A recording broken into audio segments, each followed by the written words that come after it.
اپنی کرسی سے کوئی 10 فٹ اوپر چھلانگ لگائی اور اس نے کہا Mister Haq I have got the case of the century I am going to bring them to the نیز.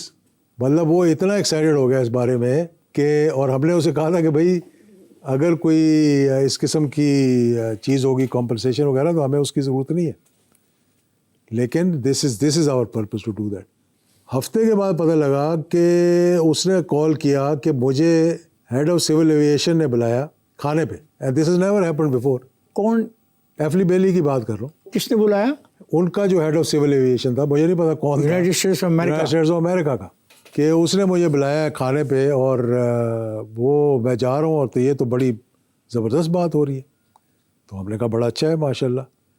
اچھا ایک اور مزے کی بات بھی بتاؤں کہ اس میں دونوں جو امریکنز بیچ میں ہلاک ہوئے تھے, بریگیڈیئر واسم اور ایمبیسڈر ان کے جو تھے, ان کی دونوں کی بیویاں بھی آن بورڈ تھیں ہمارے ساتھ. وہ آپ کے ساتھ اس مقدمے میں شامل تھیں؟ مقدمے میں شامل نہیں تھیں, مطلب مقدمہ کرنے میں شامل تھیں. ان کو ہم نے کہا تھا کہ ہم یہ کرنے جا رہے ہیں تو انہوں نے ہمیں کنسنٹ دی کہ you should do it. This means that if اگر کیس آگے چلتا تو لازم بات ہے ان کی گواہی کہیں آتی یا کوئی بات چیت آتی. یہ ان سے گفتگو ہوئی تھی. وہ جب میٹنگ ہوئی اور وہ لنچ ہوا نا تو اس کے بعد سارے ٹیلی فون بند ہو گئے اور پھر ہمیں کہا گیا, کنوے کیا گیا. وہ conveyor you from his office, secretary ہوگی یا اس کا کوئی بندہ ہوگا کہ sorry we can't pursue this case so please stop calling us. ہم تو بعد میں پوچھ رہے تھے کیا ہوا بتاؤ ہمیں کیا ہوا. تو یہ جو میسج آپ کو آیا آپ کے وکلا کی طرف سے, یہ ہینری کے ملاقات کے بعد آیا یا اس سے پہلے آیا؟ نہیں, اس سے بعد آیا.